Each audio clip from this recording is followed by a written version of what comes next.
नमस्कार, आदाब, सत श्री अकाल और खुशामदीद। Very very good evening to all of you people. This is Kumar Amit और आप लोग देख रहे हैं आपका अपना चैनल बी कॉम कॉर्नर। आज का वीडियो बहुत ज्यादा स्पेशल और इंपॉर्टेंट होने वाला है तमाम बी कॉम प्रोग्राम और ऑनर्स के स्टूडेंट्स के लिए। उम्मीद करता हूं आप सभी इस वीडियो लेक्चर के दरमियान मेरे साथ आखिरी तक बने रहेंगे। और हाँ, अगर आपको ये वीडियो हेल्पफुल लगता है, कंटेंट यूजफुल लगता है, तो इस वीडियो को लाइक करके अपने तमाम दोस्तों के साथ शेयर जरूर करेंगे। तो विदाउट वेस्टिंग द टाइम चलिए शुरू करते हैं। माय डियर फ्रेंड, जैसा कि आप सभी जानते हैं, रिसेंटली हम लोग चर्चा कर रहे हैं आपके one of the most important subject GST and custom law को लेकर के। और रिसेंटली हम लोग जीएसटी के अंदर एक चैप्टर कंप्लीट करके आए हैं जिसका टाइटल था levy and collection of GST, जो आपके सिलेबस के अकॉर्डिंग छठवां चैप्टर है। आज एक और नए चैप्टर को शुरू करने वाले हैं जिसका टाइटल रहेगा place of supply under the GST. आपके एग्जामिनेशन के अकॉर्डिंग काफी इंपॉर्टेंट चैप्टर रहने वाला है।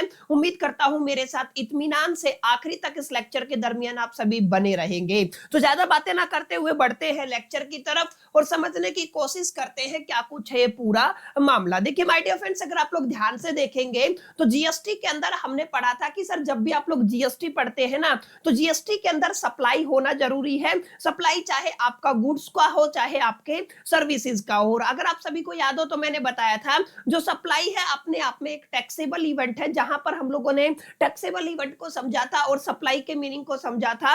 और एक चीज हमने अंडरस्टैंड की थी कि हमें नेचर ऑफ सप्लाई को जरूर अंडरस्टैंड करना है। नेचर ऑफ सप्लाई का मतलब आपका इंट्रास्टेट सप्लाई हो सकता है, आपका इंटरस्टेट सप्लाई हो सकता है। और ये इंट्रास्टेट और इंटरस्टेट माने nature of supply he decide करता है चार तरीके के जीएसटी के अंदर से कौन सा जीएसटी इंप्लीमेंट होगा और वो पर्टिकुलर जीएसटी का रेवेन्यू किस स्टेट गवर्नमेंट के पास जाएगा या सेंट्रल गवर्नमेंट के पास जाएगा। आप सभी ने पिछली क्लास के दरमियान ये सारी चीजें पढ़ ली होगी। तो ये जो आपका नेचर ऑफ सप्लाई से कहीं ना कहीं ताल्लुकात किसका रहने वाला है, प्लेस ऑफ सप्लाई का रहने वाला है। तो अगर आप लोग थोड़ा सा इंट्रोडक्शन को देखेंगे ना तो काफी चीजें आपको क्लियर रहेंगी, क्योंकि हमने इनिशियल लेवल से पढ़ा है कि सर जब भी आप लोग जीएसटी की बात करते हैं तो जीएसटी अपने आप में एक डेस्टिनेशन बेस्ड टैक्स होता है। माने यहाँ पे जरूरी हो जाता है हमें देखना कि एक तो आपका सप्लायर का लोकेशन क्या है और ये जरूरी हो जाता है हमें देखना आपका प्लेस ऑफ सप्लाई कहाँ है। जहां पर आपका प्लेस ऑफ सप्लाई होता है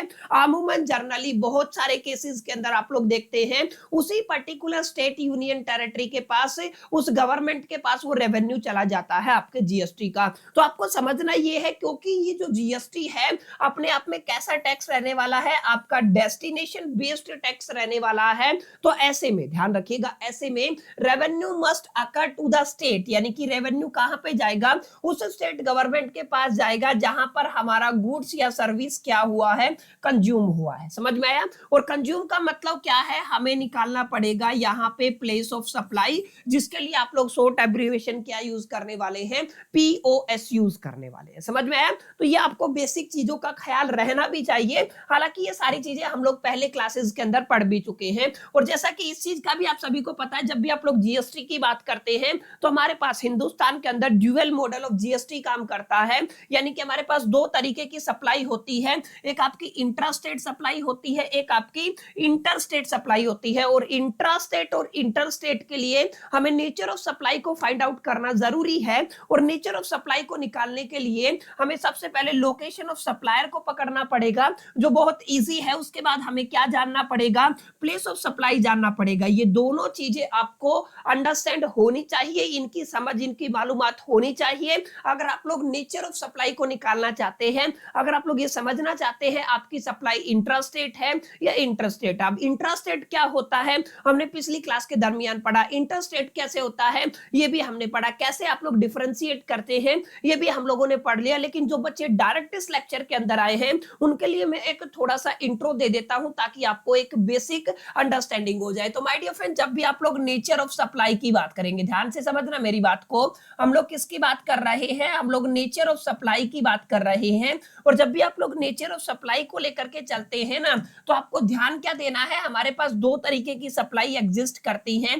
पहली कौन सी रहने वाली है, आपकी इंट्रास्टेट रहने वाली है। याद रखिएगा, इसको क्या बोलते हो आप लोग, इंट्रास्टेट सप्लाई बोलते हो। और इसके अलावा जो दूसरी हमारे पास सप्लाई एग्जिस्ट करती है इसको हम लोग क्या कहते हैं, इंटरस्टेट सप्लाई कहते हैं। क्लियर, याद रखना, इसको क्या कहा जाता है, इंटरस्टेट सप्लाई कहा जाता है।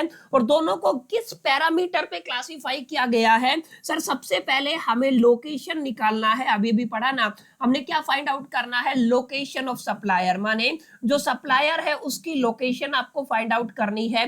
क्लियर है? उसके बाद आपको क्या निकालना है, आपको प्लेस ऑफ सप्लाई निकालना है। ठीक है, तो आप लोग क्या कहेंगे सर, हमें क्या निकालना है, प्लेस ऑफ सप्लाई निकालना है। और यहाँ पे ये आपकी पहली स्टेप है, ये सेकंड स्टेप है। दोनों को माय डियर फ्रेंड्स हम लोग कंपेयर कर देंगे। क्या कर देंगे, दोनों को हम लोग बेसिकली कंपेयर करने वाले हैं। कंपेरिजन करने के बाद हमारे पास दो तरीके के रिजल्ट आएंगे, या तो ये जो आपकी दोनों चीजें हैं सेम स्टेट, या आप लोग क्या कह सकते हैं यूनियन टेरिटरी के अंदर एग्जिस्ट कर सकती हैं, या डिफरेंट स्टेट के अंदर एग्जिस्ट कर सकती है। समझ में आया? यानी कि आप लोग ध्यान रखिएगा, जो सप्लायर का लोकेशन है और प्लेस ऑफ सप्लाई है वो अगर अलग अलग स्टेट या यूनियन टेरिटरी के अंदर है तो आपका इस तरीके का, अलग अलग माने डिफरेंट स्टेट के अंदर है, तो हमारे पास जो नेचर ऑफ सप्लाई बनेगा ना, that is the inter state. आप लोग इसको क्या बोलने वाले हो, आप लोग इंटर स्टेट सप्लाई बोलने वाले हो। समझ में आया? तो इंटर स्टेट के अंदर क्या होता है, location of a supplier and आप लोग क्या कहते हो, प्लेस ऑफ सप्लाई, दोनों डिफरेंट होते हैं, लेकिन अगर सेम है, अगर सेम स्टेट्स के अंदर है तो आप लोग क्या कहोगे सर, ये आपका इंट्रा स्टेट रहने वाला है। ये सारी चीजें हम लोग पढ़ चुके हैं। ठीक है, तो ये कौन सा हो जाएगा, इंट्रा स्टेट हो जाएगा। और जैसा कि आप सभी को पता है, अगर आपका इंट्रा स्टेट सप्लाई होता है तो हमारे पास कौन सा जीएसटी एग्जिस्ट करता है। अगर आपका इंट्रा स्टेट सप्लाई है तो मैंने बताया हुआ है, इंट्रा स्टेट के अंदर हमारा लगेगा एक तो सीजीएसटी प्लस में एक लगेगा आप सभी के पास एसजीएसटी। याद रखिएगा, अगर आप स्टेट के अंदर सप्लाई कर रहे हैं, अगर आप लोग यूनियन टेरिटरी के अंदर कर रहे हैं तो आप लोगों का सीजीएसटी के साथ क्या लग जाएगा, यूटीजीएसटी लग जाएगा। ये सारी बातें हम लोग पढ़ चुके हैं। लेकिन अगर आपकी इंटर स्टेट सप्लाई है तो हम लोग किस में डील करते हैं, आईजीएसटी के अंदर डील करते हैं। केवल एक ही आपका जीएसटी रहने वाला होता है। समझ में आया? तो इंटर स्टेट, इंट्रा स्टेट, ये सारी चीजें हम लोग अक्सर पढ़ भी चुके हैं और एक बार मैंने आपको थोड़ा थोड़ा बता भी दिया है। अब यहाँ पे अगर आप लोग देखेंगे ना तो सबसे इंपॉर्टेंट पॉइंट क्या है, that is the place of supply. माने हमें प्लेस ऑफ सप्लाई निकालना जरूरी है, तभी हम लोग ये समझ पाएंगे कि हमारा कौन सा जीएसटी इंप्लीमेंट होगा। चार तरीके के जीएसटी होते हैं, एसजीएसटी हो गया, सीजीएसटी हो गया, यूटीजीएसटी हो गया और आईजीएसटी हो गया। इन चारों तरीके के जीएसटी में से कौन सा जीएसटी इंप्लीमेंट होगा। और आप सभी को पता है, अगर आईजीएसटी है तो सेंट्रल गवर्नमेंट के पास जाता है, सीजीएसटी है तो सेंट्रल गवर्नमेंट के पास जाता है, अगर आपका एसजीएसटी है तो स्टेट गवर्नमेंट के पास जाता है। और इसी तरीके से, इसी बेसिस पे हम लोग क्लासिफाई करते हैं कि हमारा जो रेवेन्यू है वो किस स्टेट गवर्नमेंट या सेंट्रल गवर्नमेंट के पास जाएगा। समझ में आया? दैट्स व्हाई हमारे पास जो सबसे इंपॉर्टेंट टर्म हो जाती है वो हमें क्या फाइंड आउट करना है, हमें प्लेस ऑफ सप्लाई को फाइंड आउट करना है, प्लेस ऑफ सप्लाई को अंडरस्टैंड करना है। एक छोटी सी बात और बताता चलता हूं यहाँ पे, वैसे आमूमन हम लोग बेसिकली यहाँ पे जितनी भी आप लोग क्लासेस देखेंगे ना तो आप लोग ये पाएंगे सर हम बेसिकली सीजीएसटी एक्ट की बात करते हैं। माने हम लोग किसके साथ डील करते हैं, सीजीएसटी एक्ट के अंदर डील करते हैं।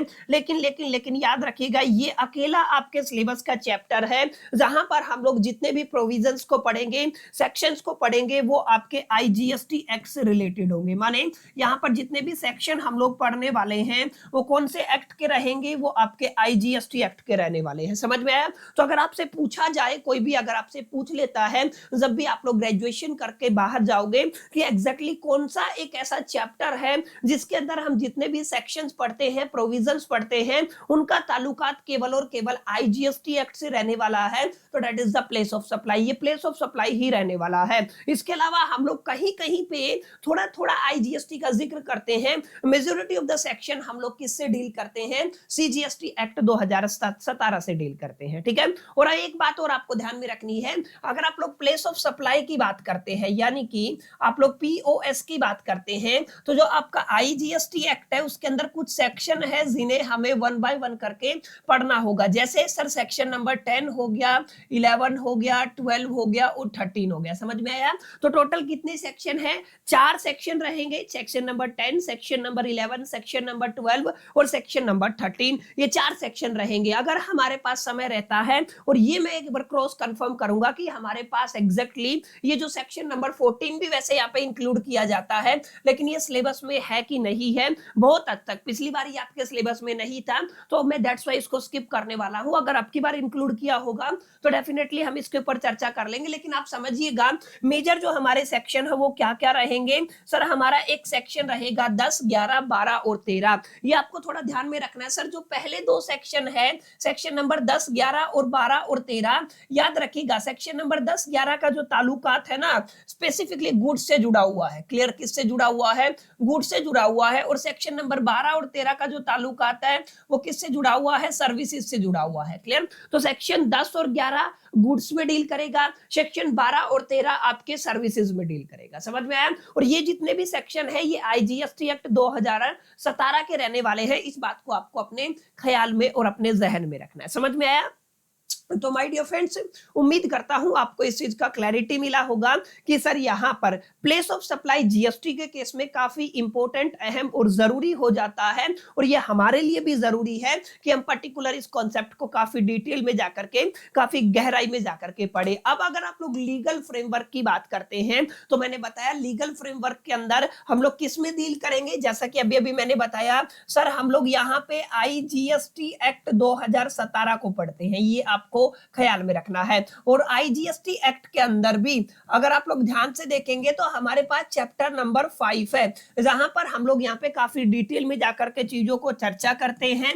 और चैप्टर नंबर 5 के अंदर भी मैंने बताया अभी अभी हम लोग डील करने वाले हैं from section number 10 to 14। Clear है? वैसे तो सिलेबस के अंदर 13 है, लेकिन लीगल फ्रेमवर्क के अंदर हमारा क्या रहने वाला है? आपका 10 to 14 सेक्शंस रहने वाला है। और यहाँ पे मैंने बताया सर अगर आप लोग सेक्शन का बाइफर्फिकेशन करते हैं, सेक्शन नंबर 10 और 11 को हम लोग एक कैटेगरी के अंदर रख सकते हैं, वहीं अगर आप लोग 12 और 13 को एक कैटेगरी के अंदर रख सकते हैं। 10 और 11 आपका बेसिकली गुड्स से ताल्लुकात रखता है। यहाँ पे हम लोग किसके बारे में पढ़ेंगे? गुड्स के बारे में पढ़ेंगे। और यहाँ पर माय डियर फ्रेंड्स हम लोग सर्विसेज के बारे में पढ़ने वाले हैं। इसको आपको अपने ख्याल में रखना है। सर दो दो सेक्शन क्यों दिए गए हैं? सेक्शन नंबर 10 के अंदर हमने गुड्स को पढ़ लिया, तो 11 के अंदर गुड्स को क्यों पढ़ना? माय डियर फ्रेंड्स एक के केस में हम लोग इंडिया के साथ ताल्लुकात रखने वाले हैं, एक के केस में हम लोग आउटसाइड इंडिया वाला गुड्स का केस लेके चलेंगे, इंपोर्ट एक्सपोर्ट वाला। समझ में आया? सिमिलर केस में एक सेक्शन में हम लोग इंडिया के अंदर सर्विसेज की बात करेंगे, एक केस में हम लोग सर्विसेज इंपोर्ट और एक्सपोर्ट वाले जितने भी प्रोविजन है उनको डील करने वाले हैं। Are you getting my point? तो ये आपको थोड़ा ध्यान में रखना है कि सर आपका सेक्शन नंबर 10 किसके साथ डील करता है, 11 किसके साथ डील करता है? सर ये गुड्स में डील करता है। 12 और 13 किस में डील करता है? सर्विसेज में डील करता है। यहाँ पे आप लोग देख पा रहे होंगे किस में डील कर रहे हैं हम लोग? गुड्स के अंदर। और यहाँ पे हम लोग किस में डील कर रहे हैं? बेसिकली सर्विसेज के अंदर डील कर रहे हैं। इसको आपको अपने ख्याल में, अपने जहन में बैठा के चलना है। मैंने बताया 14 एक बार मैं चेक करूंगा, अगर हुआ तो हम लोग लास्ट में जाके डेफिनेटली जब भी हमारा फाइनल क्लास आएगा ना उसमें कंक्लूड कर लेंगे। लेकिन ये जो आपका सेक्शन 10, 11 और 12 और 13 है ना, इनको स्टार मार्क कर लीजिए। अक्सर एक सवाल आपके फाइनल एग्जामिनेशन के अंदर यहां से पूछा जाता है। ठीक है? तो यहाँ पे पढ़ सकते हैं section 10 place of supply of goods other than supply of the goods imported into और exported from the India. Clear है? यहाँ पे हम लोग place of supply of goods को फाइंड आउट करेंगे other than supply of goods imported into और exported from the India. समझ में आया? एक तो आप लोग इंपोर्ट करते हो या एक्सपोर्ट करते हो इंडिया से, उनके अदर देन जितनी भी गुड्स रहेंगी उनकी सप्लाई कहां पे पढ़ने वाले हो? आप लोग सेक्शन 10 के अंदर पढ़ने वाले हो। Place of supply of goods imported into और एक्सपोर्टेड फ्रॉम द इंडिया। समझ में आया? इंपोर्टेड इनटू या एक्सपोर्टेड फ्रॉम इंडिया की जितने भी गुड्स हैं वो सेक्शन 11 के अंदर डील करेंगे। सिमिलर केस में place of supply of a service where location of a supplier and recipient is in India. समझ में आया? जहां पे दोनों की यानी कि जो आपका सप्लायर है और रेसिपेंट की लोकेशन अगर इंडिया के अंदर है और वहां पे हमें प्लेस ऑफ सप्लाई निकालना है सर्विसेज के केस में, तो हम लोग डील करने वाले हैं with according to the section 12। और अगर आप लोग सेक्शन 13 की बात करते हैं, place of supply of services where the location of a supplier और location of a recipient is outside the India. किसी एक की आपकी जो लोकेशन है वो क्या हो सकती है? इंडिया से बाहर हो सकती है। समझ में आया? उम्मीद करता हूं माय डियर फ्रेंड्स इतनी चीजें आपको क्लियर रही होंगी। यहां तक आपको लीगल फ्रेमवर्क समझ में आ गया होगा, प्लेस ऑफ सप्लाई का इंपॉर्टेंस समझ में आ गया होगा कि एग्जैक्टली जीएसटी के अंदर हमें क्यों इसको इतना एम्फसाइज करके पढ़ना है। अब हम लीगल फ्रेमवर्क के आगे चलते हैं और टाइप ऑफ सप्लाईज को समझने वाले हैं। देखिए काफी इंपॉर्टेंट रहने वाला है, यहां से भी अक्सर शॉर्ट नोट से रिलेटेड सवाल आ जाता है। कई बार क्या आता है एग्जाम के अंदर, स्पेसिफिकली अगर आप लोग देखेंगे तो दिल्ली यूनिवर्सिटी के अंदर तो बहुत बार पूछा जाता है सर आपको क्या लिखना है, शॉर्ट नोट लिखना है। अब शॉर्ट नोट वो कहेगा आपको डोमेस्टिक सप्लाई के ऊपर लिखना है, आपको क्रॉस बॉर्डर सप्लाई के ऊपर लिखना है, आपको B2C सप्लाई के ऊपर लिखना है और B2B सप्लाई के ऊपर लिखना है। तो सर ये B2C क्या होता है, B2B क्या होता है, क्रॉस बॉर्डर क्या होता है, ये दोनों चीजें अभी मैं आपको समझाने वाला हूं। ठीक है, ध्यान रखिएगा। अगर आप लोग टाइप ऑफ सप्लाई की बात करते हैं तो हम लोग यहाँ पे टाइप ऑफ सप्लाई को दो कैटेगरी में क्लासिफाई कर देते हैं, कैटेगरी नंबर 1 और कैटेगरी नंबर 2। ठीक है, तो कितनी कैटेगरियां हैं हमारे पास, दो कैटेगरियां हैं, एक कैटेगरी नंबर 1 है, एक कैटेगरी नंबर 2 है।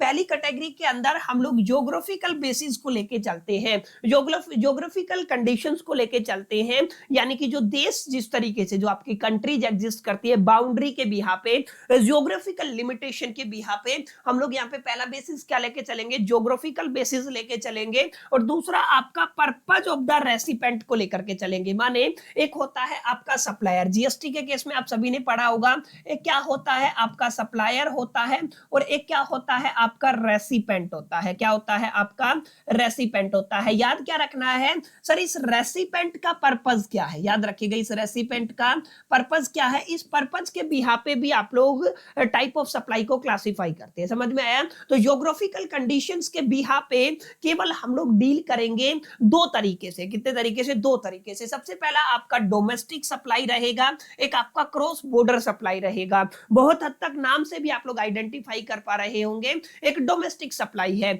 एक क्रॉस बॉर्डर सप्लाई है। और पर्पज के बिहा पे माने रेसिपेंट का पर्पज क्या है, रेसिपेंट का पर्पज बिजनेस करना हो सकता है और रेसिपेंट का purpose my dear friends consumer तक पहुंचाना हो सकता है। इसका मतलब पर्पज के बिहा पे हम लोग कहते हैं एक तो आपका B2B बिजनेस होता है, एक आपका B2C बिजनेस होता है। क्लियर, ये आपको थोड़ा ध्यान में रखना है। B2B का फुल फॉर्म होता है बिजनेस, याद रखिएगा काफी इंपॉर्टेंट बात बता रहा हूं, टू बिजनेस। क्लियर है, यानी कि सर इसका क्या मतलब है, इसका मतलब है सर इस तरीके के पर्पस के अंदर आपका सप्लायर भी बिजनेस होने वाला है, रेसिपेंट भी बिजनेस होने वाला है। और अगर आप लोग B2C की बात करते हैं तो यहाँ पे B का मतलब होता है माय डियर फ्रेंड्स आपका बिजनेस। याद रखिएगा किसकी बात कर रहे हैं, बिजनेस टू कंज्यूमर। क्लियर है, तो आप लोग क्या कहेंगे, कंज्यूमर या कस्टमर। तो यहाँ पे याद रखिएगा जो आपका सप्लायर है वो तो क्या होता है, बिजनेस होता है, लेकिन एंड जो आपका एक तरीके से रेसिपेंट है वो क्या होता है, कंज्यूमर होता है। समझ में आया। तो यहाँ पे चार तरीके की सप्लाई हो जाती है, एक आपका डोमेस्टिक सप्लाई है,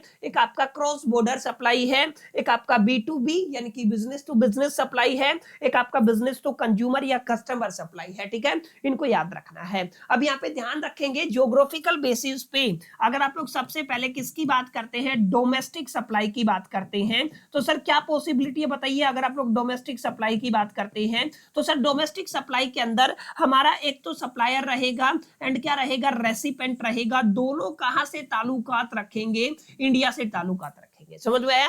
अगर जो आपका सप्लायर और रेसिपेंट दोनों कहां पर है, हिंदुस्तान के अंदर है, इंडिया के अंदर है, भारत के अंदर है, तो उस सप्लाई को क्या बोला जाएगा, डोमेस्टिक सप्लाई बोला जाएगा। समझ में आया। जैसे और एक इंपॉर्टेंट बात, जैसे डोमेस्टिक सप्लाई के अंदर ही हमारा इंट्रास्टेट और इंटरस्टेट आता है। ठीक है ना, वहां पे हम लोगों ने आउटसाइड द इंडिया की तो बात नहीं की है। लेट अस से मैंने क्या किया है, हरियाणा से सप्लायर है और उसने जो आपका सप्लाई कहां पे किया है, राजस्थान के अंदर किया है लेट अस से। ठीक है, तो यहाँ पे ये है, तो इंडिया के अंदर ही दोनों चीजें किसके अंदर है, इंडिया के अंदर है, तो ये क्या हो जाएगा, ये डोमेस्टिक सप्लाई हो जाएगा। क्लियर है। लेकिन अगर आप लोग ध्यान देंगे क्रॉस बॉर्डर सप्लाई माने आपने इंडिया का बॉर्डर क्रॉस किया है, चाहे सप्लायर आउटसाइड द इंडिया हो, चाहे आपका रेसिपेंट आउटसाइड द इंडिया हो, इस पर्टिकुलर सिचुएशन के अंदर, इस पर्टिकुलर केस सिनेरियो के अंदर जो सप्लाई है वो क्या कहलाता है, वो क्रॉस बॉर्डर सप्लाई कहलाता है। समझ में आया।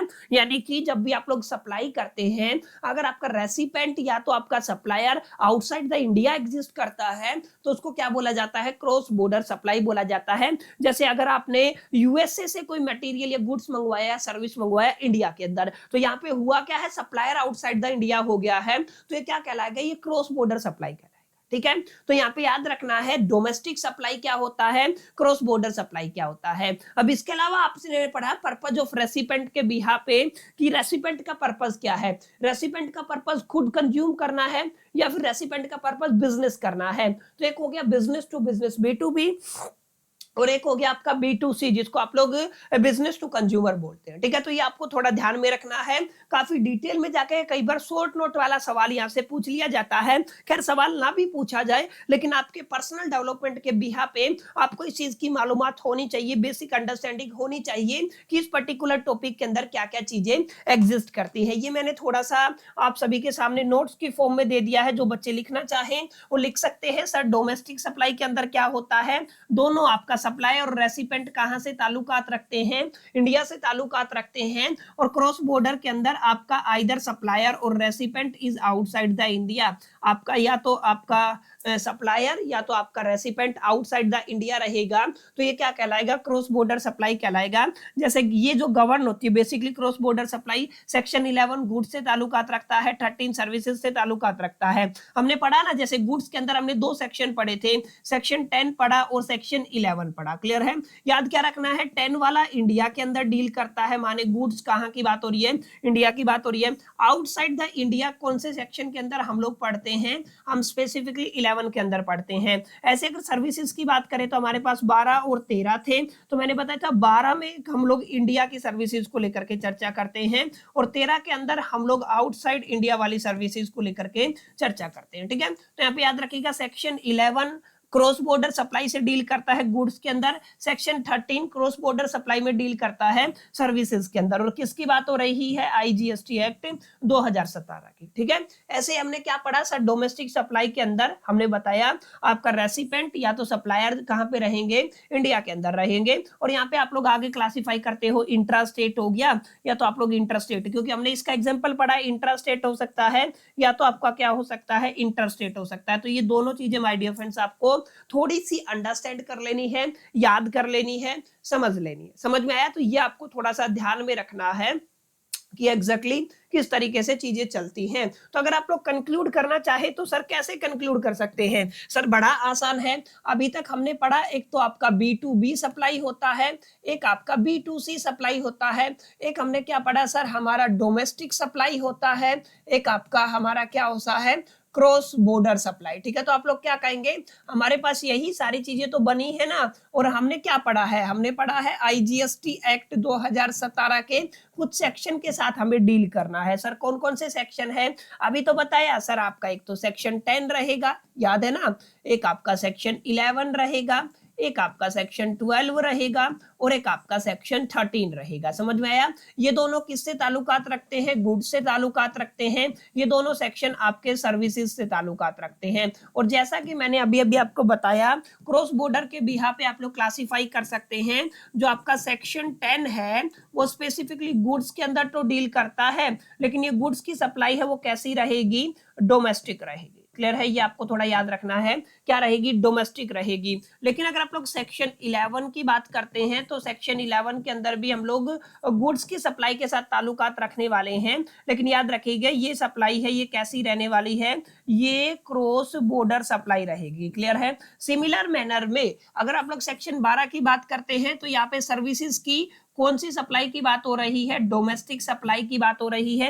सेक्शन 13 के अंदर हम लोग क्रॉस बॉर्डर सप्लाई की बात करने वाले हैं। क्लियर, तो ये आपको थोड़ा सा ध्यान में रखना है। तो टाइप्स ऑफ द सप्लाई समझ में आया। यहाँ पे क्लासिफिकेशन ज्योग्राफिकल बेसिस के ऊपर है, यहाँ पे क्लासिफिकेशन हमारे रेसिपेंट के पर्पस के ऊपर है, और रेसिपेंट के पर्पस के ऊपर और ज्योग्राफिकल कंडीशन के ऊपर हमने क्या देखा, यहाँ पे एक तो आपका डोमेस्टिक और क्रॉस बॉर्डर हो जाता है, एक B2B और B2C हो जाता है, बिजनेस टू बिजनेस और बिजनेस टू कंज्यूमर। ठीक है, ये आपको कुछ बेसिक बातें हैं जिनका ख्याल रखना। ठीक है, आई होप कितनी चीजें माय डियर फ्रेंड्स आपको क्लियर रही होंगी, यहां तक चीजें समझ में आई होंगी। अब मैं आपको काफी इंपॉर्टेंट जर्नी की तरफ लेके चलूंगा, या मैं कहूं सबसे इंपॉर्टेंट जो पार्ट रहेगा आज की क्लास का, जिसको आपको अपने दिलो दिमाग में बैठा करके रखना है, उस पर ध्यान दीजिएगा। मैं पहले कुछ नंबरिंग डाल देता हूं ताकि बाद में कंफ्यूजन ना हो। 4 और यहाँ पे हमारा क्या हो जाएगा 5। क्लियर है, वैसे छठा है इसको मैं रेड से रिप्रेजेंट कर देता हूं ताकि हमारे पास कोई दिक्कत ना हो। इसको मैं क्रॉस भी कर देता हूं। अब ध्यान दीजिएगा क्या बताने वाला हूं मैं। अभी हम पढ़ेंगे place of supply of A domestic transactions, माने हमें प्लेस ऑफ सप्लाई तो पढ़ना है लेकिन किससे ताल्लुकात रखती हुई डोमेस्टिक ट्रांजैक्शन को लेकर के पढ़ना है, जहां पे हम लोग किनको इन्वॉल्व करके चलते हैं, गुड्स को इन्वॉल्व करके चलते हैं। समझ में आया? अच्छा ध्यान रखिएगा, यहाँ पे टोटल 5 केसेस है, आपके किताब के अंदर 6 केस दिए गए हैं। जो लास्ट वाला केस है वो आउट ऑफ द सिलेबस है, माने ये जो केस है ना मैं इसके ऊपर क्रॉस लगा रहा हूं, इसको छोड़ देना है। 5 केसेस आपको पढ़ने हैं जहां पे आप लोग मूवमेंट ऑफ गुड्स इन्वॉल्व रहता है, पहला केस रहेगा। दूसरा क्या रहता है, bill to ship to model, ये आपका दूसरा केस रहेगा। No movement of the goods, ये तीसरा केस रहेगा। गुड्स असेंबल और इंस्टॉल एट द साइट, ये चौथा केस रहेगा। Goods supplied on the board on board a conveyance, ठीक है, ये आपका 5वां केस रहेगा। सर क्या बात है, नहीं समझ में आया? सर ध्यान से समझिए, प्लेस ऑफ सप्लाई हम लोग निकालने वाले हैं। हमें क्या फाइंड आउट करना है, place of supply find out करना है। किस केस में? डोमेस्टिक ट्रांजैक्शन होएगा, माने ट्रांजैक्शन इंडिया के अंदर ही रहेगा, क्रॉस बॉर्डर नहीं होगा, और वहां पर गुड्स का इन्वॉल्वमेंट होगा। We are not talking about the supply. Goods के अंदर अगर डोमेस्टिक की बात करते हैं तो कौन सा सेक्शन डील करता है? सर आपका सेक्शन नंबर 10 आईजीएसटी एक्ट का डील करता है। और यहाँ पे याद ये रखना है सर, सबसे पहले आप लोग 10(1)(a) को पढ़ते हैं। क्लियर? आप लोग क्या पढ़ते हैं? 10(1)(a) को। उसके बाद आप लोग क्या पढ़ते हैं? 10(1)(b) को पढ़ते हैं। उसके बाद आप लोग 10(1)(c) को पढ़ते हैं। उसके बाद आप लोग 10(1)(d) को पढ़ते हैं। ध्यान से समझिएगा मेरी बात को, ठीक है ना? इसके बाद आप लोग क्या पढ़ते हैं? 10(1)(e) को पढ़ते हैं। तो टोटल कितने केस हो गए? 5। 1 2 3 4 और 5, यानी कि इसका ताल्लुकात इससे है, इसका ताल्लुकात इससे है, इसका ताल्लुकात इससे है, इसका ताल्लुकात इससे है, और इसका ताल्लुकात इससे है। पहला केस क्या कहता है? जहां पे आपके गुड्स का मूवमेंट इन्वॉल्व होगा, यानी कि आपके गुड्स का मूवमेंट हो रहा है, आपके गुड्स का मूवमेंट हो रहा है, ये पहला केस रहेगा।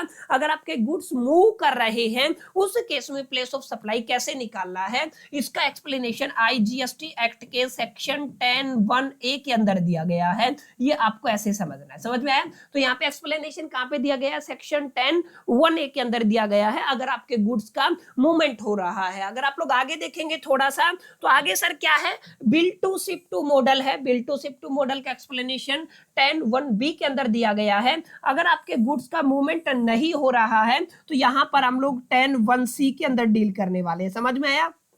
ऐसे ही अगर आपके गुड्स असेंबल होते हैं या इंस्टॉल्ड होते हैं तो यहाँ पे हम लोग 10(1)(c)(d) के अंदर डील करेंगे। और लास्ट एंड फाइनल क्या रहेगा? Good supply on board conveyance, तो यहाँ पे आप लोग सेक्शन 1(e) के अंदर डील करेंगे। समझ में आया?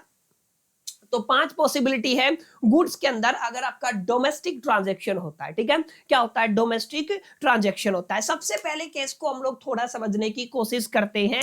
सर पहला केस है where the movement of goods is involve, माने हमारा गुड का मूवमेंट इन्वॉल्व है, हमारा गुड्स मूव कर रहा है। समझ में आया? तो यहाँ पे ध्यान रखिएगा, हम किसको प्लेस ऑफ सप्लाई मानेंगे? माने जैसे अगर आप लोग ध्यान देंगे तो मैंने यहाँ पे एक पर्टिकुलर लोकेशन है, ए लोकेशन से गुड्स को एक तरीके से भेजा है और कहां पे सप्लाई कर दिया है? मैंने बी पोजीशन पे सप्लाई कर दिया है। ठीक है, तो यहां पे मैं इस पर्टिकुलर प्लेस को अपना प्लेस ऑफ सप्लाई मानूं या यहां पे पहुंचा है जहां पे मेरा गुड्स, इसको प्लेस ऑफ सप्लाई मानूं? माने जहां पे movements of the good involve होगा उस केस में सेक्शन 10(1)(a) क्या कहता है? याद रखिएगा, इसको भी जरूर याद रखना है कि हम लोग कहां पे डील कर रहे हैं। सर सेक्शन 10(1)(a) के अंदर डील कर रहे हैं। ठीक है, तो यहां पे क्या कहता है? नियम ये कहता है सर ऐसे केस में प्लेस ऑफ सप्लाई क्या होगा?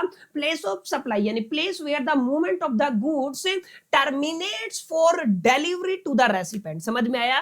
यानी कि यहां पे प्लेस ऑफ सप्लाई वो प्लेस होगा जहां पे गुड्स टर्मिनेट करते हैं डिलीवरी टू द रेसिपिएंट। समझ में आया? यानी कि मूवमेंट हो रहा है और एग्जैक्टली वो मूवमेंट डिलीवरी वाला मूवमेंट है। कहां पे टर्मिनेट हुआ? जिस प्लेस पे टर्मिनेट हुआ, जिस प्लेस पे टर्मिनेट हुआ वो प्लेस क्या कहलाएगा? वो प्लेस माय डियर फ्रेंड्स आपका प्लेस ऑफ सप्लाई कहलाएगा। लेट अस एक एग्जांपल से समझने की कोशिश करते हैं। सर कैसे समझेंगे? देखिए, supplier in Delhi sends goods to Mumbai. समझ में आया? एक बेसिक एग्जांपल मैंने लिया है, सप्लायर है जो कहां पर है? दिल्ली के अंदर है। गुड्स सेंड कहां पे किया है? मुंबई के अंदर किया है। तो एग्जैक्टली जो आपकी सप्लाई या फिर डिलीवरी है वो टर्मिनेट कहां पे हुई है? मुंबई के अंदर हुई है। कहां पर हुई है? मुंबई के अंदर हुई है। तो माय डियर फ्रेंड्स याद ये रखना है, मुंबई के अंदर, याद रखिएगा किसके अंदर? मुंबई के अंदर आपका प्लेस ऑफ सप्लाई होगा, समझ में आया, जहां पे आपका टर्मिनेट होने वाला है डिलीवरी, वो क्या कहलाएगा, प्लेस ऑफ सप्लाई कहलाएगा। तो प्लेस ऑफ सप्लाई क्या हो गया, मुंबई हो गया है। और क्योंकि एक यूनियन टेरिटरी यानी कि एक स्टेट से दूसरा स्टेट वाला केस लग रहा है, सेम स्टेट थोड़ी ना, दिल्ली और Mumbai is not a state, ठीक है। तो हम लोग क्या कहेंगे, कौन सा सप्लाई है, इंटर स्टेट सप्लाई है। और इंटर स्टेट सप्लाई के अंदर कौन सा जीएसटी एग्जिस्ट करता है, आईजीएसटी एग्जिस्ट करता है, ठीक है। और यहाँ पे क्योंकि हमें ये भी पता होना चाहिए लोकेशन ऑफ सप्लायर, क्या कहेंगे, लोकेशन ऑफ सप्लायर। तो ऑब्वियस सी बात है सर, साफ साफ लिखा हुआ है, लोकेशन ऑफ सप्लायर क्या दे रखी है, दिल्ली दे रखी है, समझ में आया। तो ये आपको थोड़ा ध्यान में अपने ख्याल में रखना है, ठीक है। तो जब भी movements of the goods involve होगा तो हम लोग पढ़ेंगे आईजीएसटी एक्ट के सेक्शन 10(1) को। और यहाँ पे साफ साफ लिखा हुआ है, place of supply is the place where the movement of the goods terminate for delivery to the recipient, समझ में आया। यानी कि डिलीवरी जहां पे टर्मिनेट होता है रेसिपिएंट के पास गुड पहुंचने के लिए, वो लोकेशन क्या कहलाएगा, वो आपका प्लेस ऑफ सप्लाई कहलाएगा। Are you getting my point? तो ये पहला आपका सेक्शन था। अब यहाँ पे बिल टू शिप टू की बात करेंगे, जिसका डीलिंग हम लोग स्पेसिफिकली कहां पे करते हैं, इसका डीलिंग सेक्शन 10(1)(b) के अंदर करते हैं, ठीक है। ये आपको थोड़ा सा याद रखना है, सेक्शन 10(1)(b) के अंदर करते हैं, साफ साफ लिखा भी हुआ है। अब ये ship to sorry bill to ship to का क्या मतलब है, इसको थोड़ा समझते हैं। यहाँ पे थर्ड पार्टी इन्वॉल्व होता है, माने एक पर्सन ने दूसरे पर्सन से क्या किया है, कोई गुड्स परचेज किया है या ऑर्डर किया है, और तीसरा उसको गाइड कर रहा है, थर्ड पार्टी क्या इसमें इन्वॉल्व होगा, तो that is the bill to ship to model. इसको क्या कहते हो, bill to ship to model. देखिए ध्यान से, when the goods are delivered to a third person, समझ में आया, जब आपकी गुड्स है कहां पे डिलीवर होती हैं, एक तीसरे व्यक्ति के पास होती है, on the direction of a another person, समझ में आया। यानी कि गुड्स किसी और के पास डिलीवर होनी है, लेकिन उसको डायरेक्शन कोई और पर्सन दे रहा है, तो एग्जैक्टली हम लोग प्लेस ऑफ सप्लाई किसको मान के चलेंगे, are you getting my point. तो हम लोग place of supply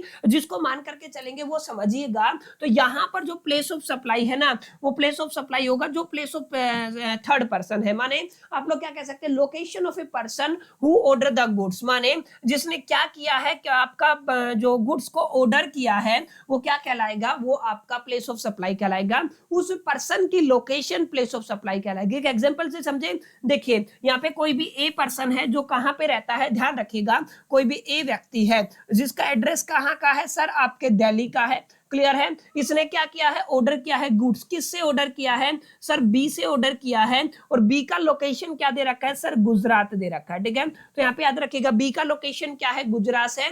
and ask B to the delivery direction to C, समझ में आया।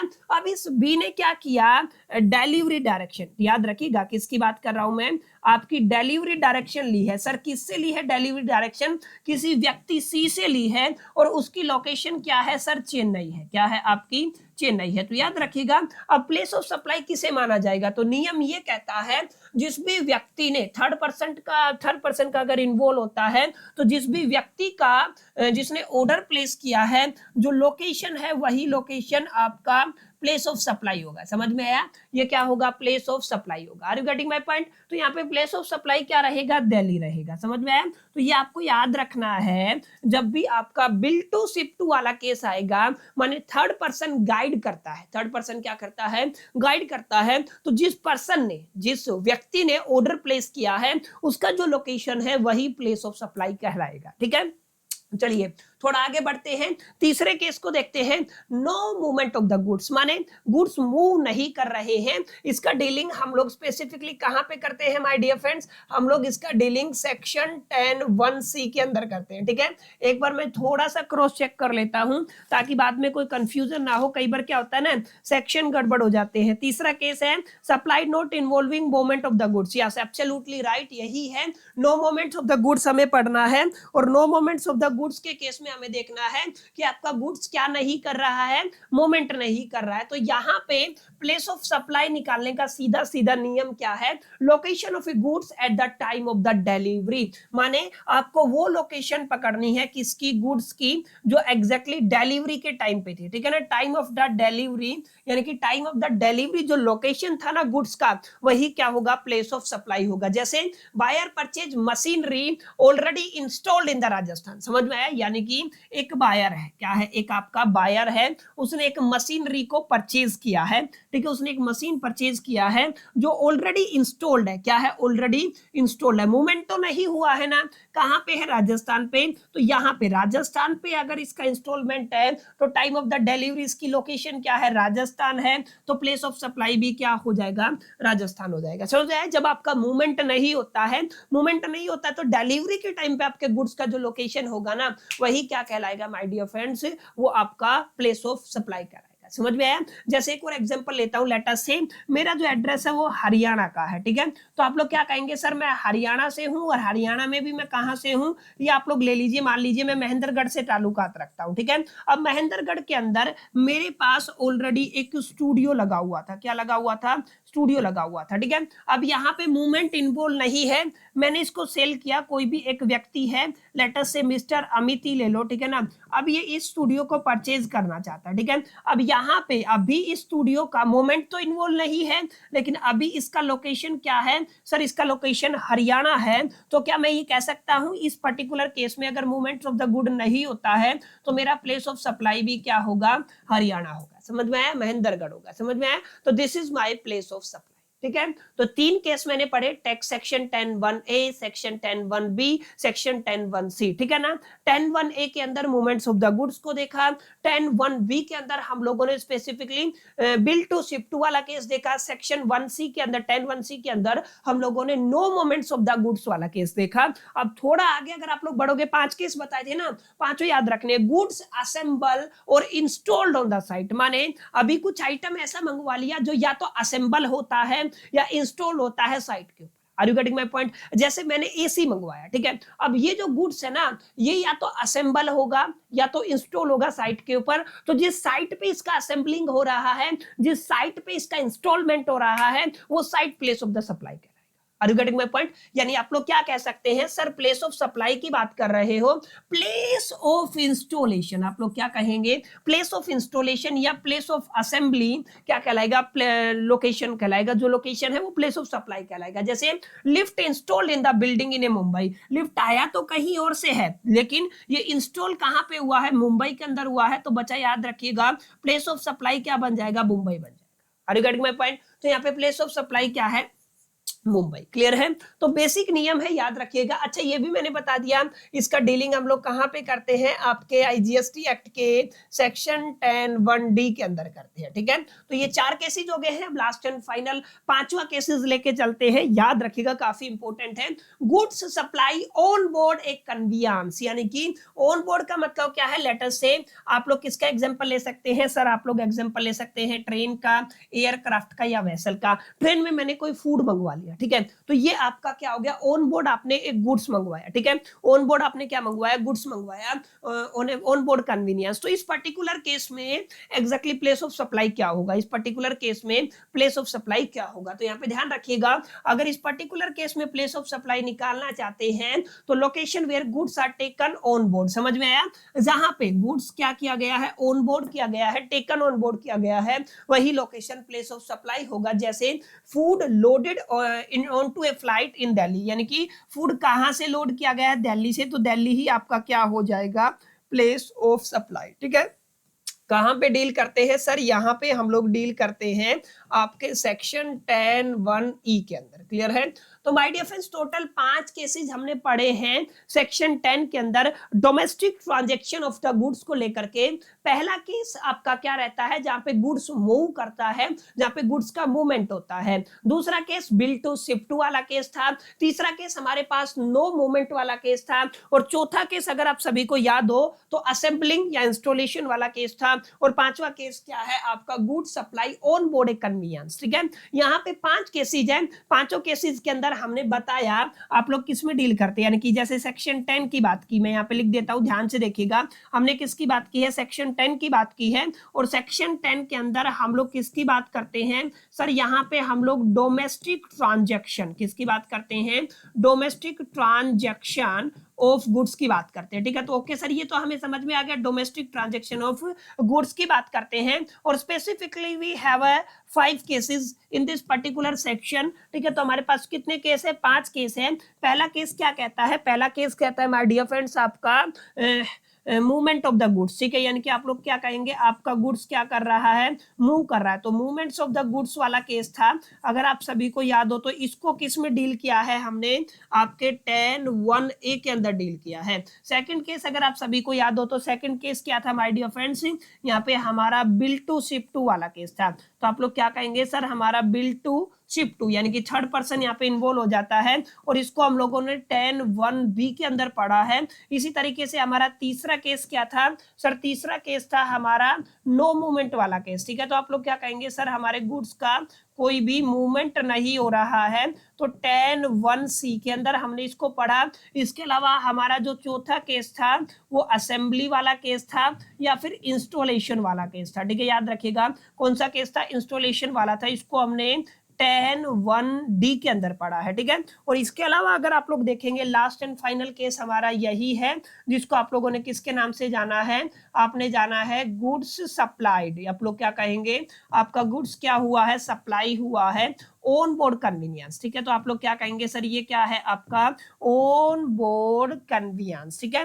और यहाँ पर हमने पढ़ा आपके सेक्शन 10(1)(e) को, क्लियर है। तो माय डियर फ्रेंड्स ये आपको थोड़ा ध्यान में रखना है, कौन कौन से केस के अंदर क्या क्या चीजें बनती चली जाती हैं, ये आपके एग्जामिनेशन के पॉइंट ऑफ व्यू से भी काफी इंपॉर्टेंट चीज रहने वाली है, और आपको पढ़ना भी है, क्योंकि अगर आप लोग सप्लाई प्लेस ऑफ सप्लाई को समझना चाहते हैं तो आगे थोड़ा सा डिफिकल्ट पार्ट आएगा, उस केस में भी ये चीजें आपकी काफी हद तक मदद करने वाली है। Are you getting my point? तो माय डियर फ्रेंड्स ये आपको थोड़ा समझ के चलना है, अंडरस्टैंड करके चलना है कि एग्जैक्टली चीजें किस तरीके से चलती है। लेट्स सी, फटाफट से 1 मिनट का कंक्लूजन ले लेते हैं ताकि हमें समझ में आए। ये सिचुएशन है, ये हमारे पास प्लेस ऑफ सप्लाई है, ठीक है। सिचुएशन क्या कहती है, मूवमेंट इन्वॉल्व होता है, तो प्लेस वेयर डिलीवरी एंड, जहां पे डिलीवरी एंड होगा वही प्लेस ऑफ सप्लाई होगा। बिल टू शिप टू के अंदर ऑर्डरिंग पर्सन की लोकेशन ही क्या होगी, प्लेस ऑफ सप्लाई होगी। नो मूवमेंट के केस में लोकेशन ऑफ द गुड्स ही क्या होगा, प्लेस ऑफ सप्लाई होगा। इंस्टॉलेशन एट द साइट के केस में प्लेस ऑफ द इंस्टॉलेशन या असेंबलिंग ही क्या होगा, आपका प्लेस ऑफ सप्लाई होगा। ऑन बोर्ड सप्लाई के अंदर प्लेस टेकन ऑन बोर्ड, ठीक है ना, जो भी आपका प्लेस आपने टेकन किया है ऑन बोर्ड वो क्या होगा, आपका प्लेस ऑफ सप्लाई होगा। तो my dear friends it's a conclusion, ठीक है, ये क्या रहने वाला है, आपका कंक्लूजन रहने वाला है। तो मैंने आज आप सभी के साथ पहली क्लास पर चर्चा की, जहां पर हम लोगों ने आपका 7वां चैप्टर स्टार्ट किया, जिसका टाइटल है place of supply, short abbreviation इसको POS के नाम से भी जानते हैं। और पहली क्लास के अंदर हमने काफी फाउंडेशनल बातों को जानने की कोशिश की है। उम्मीद करता हूं चीजें आप सभी के समझ में आई होंगी, अच्छे से अंडरस्टैंड कर पाए होंगे, प्लेस ऑफ सप्लाई को लेकर के आप सभी को एक क्लैरिटी मिला होगा। अगर सेशन आपको पसंद आया है तो इस वीडियो को लाइक जरूर कर दीजिएगा, दोस्तों के साथ शेयर करना मत भूलिएगा। पहली दफे चैनल पे आए हैं तो सब्सक्राइब करके बेल आइकन को जरूर प्रेस कर दीजिएगा। इस वीडियो के अंदर इतना ही, मिलते हैं नेक्स्ट वीडियो के अंदर, जब तक के लिए मैं तो so all the best, till then keep learning.